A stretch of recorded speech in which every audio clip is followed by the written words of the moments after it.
Pretty cool, huh? Want to know how you can create this? Well, stick around and I'll show you. For this project, I'm going to use clear spruce, but just about any hard or soft wood that's free of knots and with reasonably straight grain will work. From a standard 1x4, cut off a section about 5 inches long.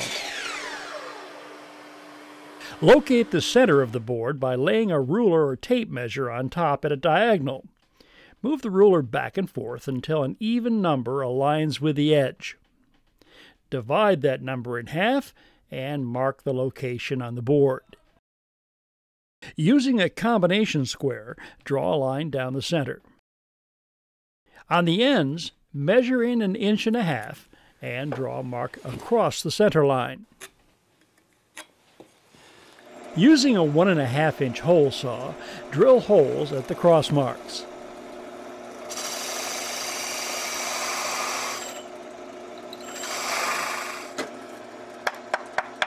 Put 2 scrap pieces of wood in a vise, then drop the workpiece between them, making sure the center line aligns with the top of the wood pieces. Using a hammer or mallet, strike the workpiece near the top. It should split along the center line or close to it. When straight-grained wood is split in this way, the 2 halves will fit back together with an almost invisible seam. Draw a center line on the broken edge of both pieces. Lay the nail on top and mark its width. Then cut a groove between the lines. Now here I'm using a rotary tool fitted with a cutting wheel to do this.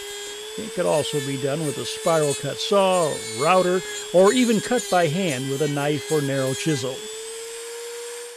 Put the 2 halves of the workpiece together and make sure the groove is deep enough to allow the joint to close completely.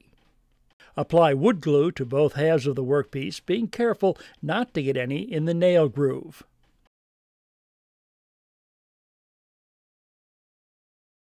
Drop the nail in the groove, put the 2 halves together, align them, and then clamp.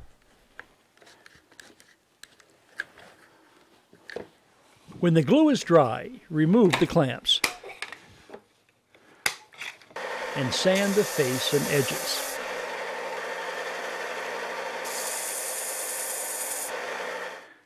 Using a knife, remove any glue that's visible inside the holes. Then sand those surfaces too. At this point, the illusion is complete. Well, now you know the secret, and I can promise you this will mystify your family and friends.